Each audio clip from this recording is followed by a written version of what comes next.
Following the 1973 Yom Kippur War, a friend approached me and said, "I used to believe in a pre-tribulation rapture, but now that the battle of Gog and Magog has come and we have entered the tribulation period, we're still here. Therefore," he says, "I've changed my theology. We're going to have a mid-tribulation rapture." 1976, he said, "We're going up." Now, this type of changing one's mind and changing one's concepts of theology results in a lack of understanding on God's great plan of the ages. Ken Gilming put a book out recently entitled, "What on Earth is a Dispensation?" We need to discuss that on today's Prophecy in the News. Gary Stearman is here to discuss with me a fresh look at the 7 dispensations. And J.R., it's very important to make a full study of the dispensations because God's plan is not a short-term plan, it's a long-term plan. And a dispensation, that is the idea of a dispensation, is a little bit complex. It's a little bit difficult to grasp because it's not something, well, maybe it is something we can relate to ordinary life. As a matter of fact, the word dispensation comes from a Greek term which means to rule a house, and that may bring it down to the level we need to begin with today. The church has not always understood the 7 dispensations in their particular aspect because it was a mystery to begin with. In Ephesians chapter 3, the Apostle Paul says, "For this cause I, Paul, the prisoner of Jesus Christ for you Gentiles, for if ye have heard of the dispensation of the grace of God, which is given me to youward, how that by revelation he made known unto me the mystery." You see, this idea of a dispensation was a mystery, and the Apostle Paul revealed this mystery, and it has been under development. Just as one cannot see into the future and understand all of the ramifications of the future, once you have experienced that, you can look back and understand God's plan. Now, the word translated into the English as dispensation here in Ephesians 3:2 is the Greek word oikonomia. It comes from oikos, which means house, and nomos, which means rule. Oikonomia, rule over the house. It comes really into English almost unchanged. Oikonomia comes into the English as economy. So we can speak of an economy. And you know, every household has an economy, and no two of them are really alike. You have a ruler over the household, usually a combined rulership, husband and wife, and they govern the way things operate within that household. A house next door will have a little slightly different economy. Also, Gary, when a child is born into that home, that child is treated differently as an infant than it is as a child and eventually as a teenager and so on. And this is the way God has developed the human race. History is divided into 7 dispensations. And since we are now nearing the 7th and final dispensation, we can look back and see what these dispensations are all about. However, some theologians do not see these 7 dispensations. They do not agree that God has 7 ways of dealing with His children. And for this cause, for this reason, there is a great controversy raging today. There are some, for example, who claim that we who believe in a pre-tribulation rapture just have rocks in our heads because, you know, we just don't have it all together. The fact of the matter is, they don't have it all together. They don't understand God's plan through His dispensations, and because of that, then there are varying degrees of theology on when the tribulation period is going to occur. So today we have pre-tribulationists, mid-tribulationists, post-tribulationists. Are we going through the tribulation? This, I think, the underlying reason why they think that we're going to have to, that the church is going to have to go through the tribulation period is because they just don't understand the dispensations. The dispensations have to be understood across the long scale. And J.R., what's interesting about the dispensations, and this was pointed out at least as far back as Clarence Larkin in the 1920s and maybe slightly before that, the dispensation or a particular economy of God or a particular rule of God at a particular time in history always ends in a crisis, or perhaps we could call it a catastrophe. And so assuming 7 dimensions, 7 dispensations, which we teach, by the way, each one of these would end in a crisis, giving us 7 crises. And this kind of brings us to the present day, because in many pulpits across the land, the preaching is climactic in nature. People are saying, pastors are saying, Jesus is coming soon. Things cannot go on like they are. And then you hear all the scoffers and skeptics and doubters in the media saying, oh, this is millennial fever, you know. And every time in history we've come to the change of a millennium, the kooks come out of the woodwork and say that everything's going to change. But it's not going to change, they say. And so we have a kind of a scoffing attitude. The question is, can we dependably say that we are just about to experience a crisis or a catastrophe as prophesied? And I think that we can make a very strong case that we are. And that's why this study is important. There are some who have even said that the idea of a pre-tribulation rapture has caused the deaths of thousands of people. That's right. an incredible statement, Gary. Let's address that. Well, I'm looking here at a book printed in 1995, by the way, and the author makes the following statement, and I'm quoting, quote, "The pre-trib rapture view has caused the deaths of thousands of persons." And he goes on to say, veteran missionary H.A. Baker shares his experiences of 34 years on the mission field in China in several of his books, and he graphically points out the link between beliefs and actions. And this author goes on to say that in China, prior to the era of Mao Zedong, there were more or less 2 classes of Christian believers. One class believed in a pre-tribulation rapture, and the other believed in a post-tribulation rapture. Those taught the post-tribulation rapture were taught that they were going to experience great tribulation, and so when Mao came onto the scene, they fled to the mountains, and their lives were thus saved. Those who had been taught a pre-tribulation rapture stayed down in the cities and continued their work and were all exterminated when Mao came to power. And using that logic, then, he says that the pre-tribulation rapture view has caused the deaths of thousands of people. Amazing. And let me make one more reference here. He also quotes Corey ten Boom, who speaks of these same Chinese Christians and their sufferings. And here's the quote, "The Christians were told that they didn't have to go through tribulation, and we all know how it is in China right now." And she added that all other Christians in free lands had better be prepared for what is coming. And it's going to come even to the most comfortable and civilized communities.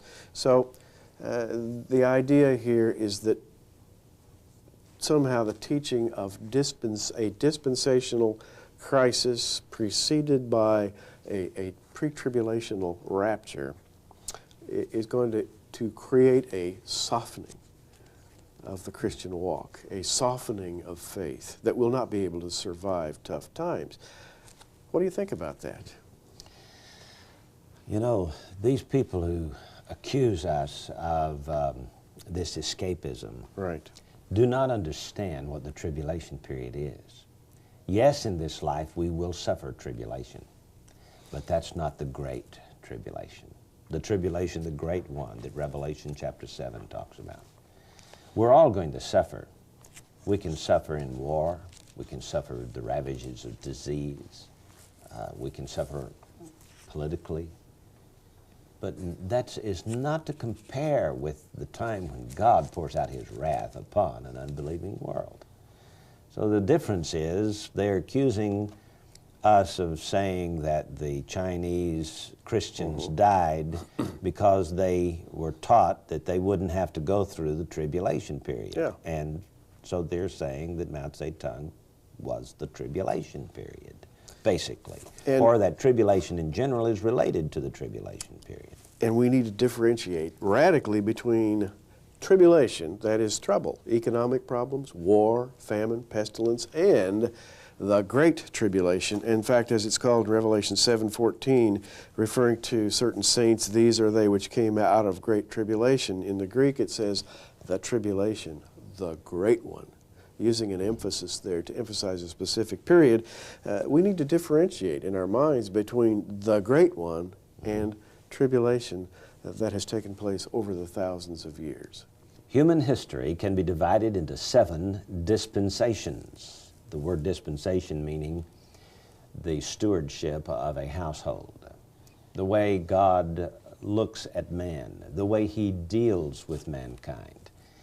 And Gary and I are going to discuss these 7 dispensations. Gary, let's begin with the first one, innocence in the Garden of Eden, the dispensation of innocence. And innocence is the correct term, because everything was provided. The Garden of Eden was a discrete, uniform environment with perfect climate, set up by God as the perfect climate for a man, Adam. And that man was given everything by God. And his total experience was wrapped up in what God had given him. In other words, perfect environment, perfect man, perfect weather, perfect everything, innocence. And the idea in it, J.R., was, the implicit idea was testing, and man failed the test. And the covenant was made in Genesis chapter 1, verse 28 and following, and God blessed them, and God said unto them, be fruitful and multiply and replenish the earth, and subdue it, and have dominion over the fish of the sea, and over the fowl of the air, and over every living thing that moveth upon the earth. This is the covenant of innocence. It failed, just as you said. Man was a failure, and it brought the expulsion from the garden. It did. Following the expulsion, then, man entered into a new dispensation, the dispensation of conscience. That's right. And this dispensation of conscience then continued from Genesis 3:15. This covenant promise here is made when God said, I will put enmity between thee and the woman, and between thy seed and her seed. It shall bruise thy head, thou shalt bruise his heel. And unto the woman he said, I will greatly multiply thy sorrow and conception, and so on. And these following verses, how they should, earn their bread by the sweat of the brow. And so on. And by the way, during this period, a great civilization developed. It's usually referred to as the Canaanite civilization, where man swept over the surface of the earth and developed all of the arts and crafts and civilization. But J.R., it wasn't anything but a perfect civilization, because man was allowed to operate freely in an environment that was conducive to his growth. And it too ended in failure and the judgment of Noah's flood. So all the human race was wiped out through the flood, except Noah and his family who survived. And when Noah got off from the ark, God gave him another dispensation. This is called the dispensation of human government. Right. Noah was the king, and it went from there, and of course it ended in this catastrophe of the Tower of Babel. Let's talk about the covenant God made with Noah. It's called the Noahic covenant. And it's in chapter 8 and verse 20 of Genesis, where God says, Noah smelled a sweet savor and said in his heart, I will not again curse the ground any more for men's sake, for the imagination of man's heart is evil from his youth. And he says, while the earth remaineth, seed time and harvest, cold and heat, summer and winter, day and night shall not cease. And God blessed Noah and his sons and said unto them, be fruitful, multiply, replenish the earth. And he goes on then to give this covenant. But this covenant too ended in failure, didn't it? It did. It ended in failure because the people who developed after the flood seemed to be dominated by the civilization that we call early Babylonian. The Mesopotamian civilization, early Babylonian civilization was so full of pride and so puffed up. Its king Nimrod set that precedent. And finally, J.R., they were so proud they were going to build this tower that reached all the way to heaven. The Tower of Babel and the city of Babylon. And that was a crisis. Yes. Then came the next dispensation when God called Abram out of the Ur of the Chaldees to be the father of a chosen race of people. We call this the dispensation of promise. And Genesis chapter 12, beginning in verse 1, now the Lord had said unto Abram, Get thee out of thy country, and from thy kindred, and from thy father's house, unto a land that I will show thee, and I will make of thee a great nation, and I will bless thee, and make thy name great, and thou shalt be a blessing. And in the years of Abraham, God met with him 7 times, and God established with him, especially in chapter 15 of Genesis, the Abrahamic covenant. This is the dispensation of promise through which the Messiah would come and provide eternal life. Yes. This is the most important of the dispensations. It's the 4th one. Remember, there are 7. You see this menorah, the 7 branch lampstand behind me? Well, these 7 dispensations have a menorah design.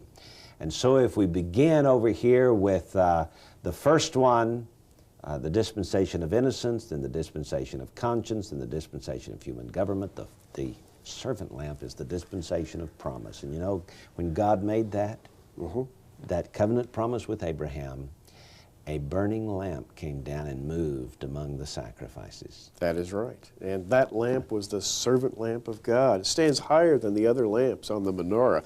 And when we've switched back to JR again, I want you to look again at that menorah. You'll see that servant lamp. JR, it's interesting to me that out of the Tower of Babel crisis, the earth was one big mass confusion of tongues. And God called Abraham out of that confusion, told him to go to the promised land, and gave him a promise. And he said, you and your sons are going to be the fountainhead of a new seed of the redeemed.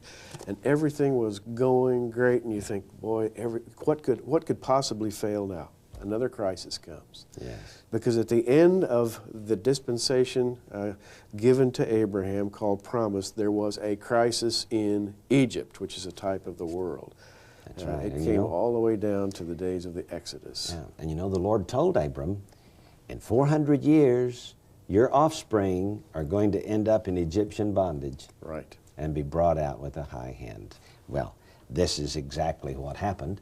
Under Moses, the children of Israel were brought out of Egyptian bondage to Sinai, and God made a new covenant, thus beginning a new dispensation, the dispensation of law, with the 10 Commandments, Exodus chapter 20. This was the covenant. And by the way, under this particular dispensation or economy or rule, there was a test to see whether the people could live up to the law. And guess what? They couldn't. They failed.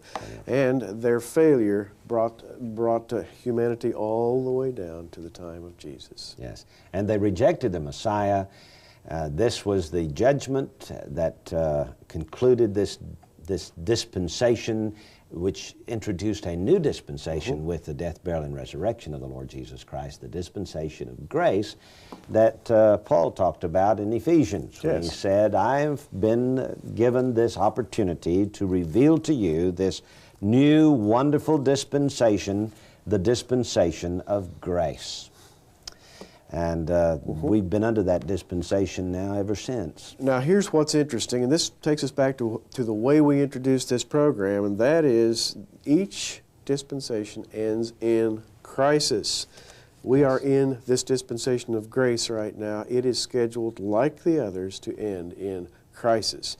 This crisis, which will overturn humanity into the next dispensation, is called the Great Tribulation. The tribulation, the great one. And we must understand how this works in order not to be confused, like the man J.R. mentioned at the beginning of the broadcast. The rise of the Antichrist, the rise of world government, the mark of the beast, all of these things will be brought upon humanity because of their rejection of the Lord Jesus Christ.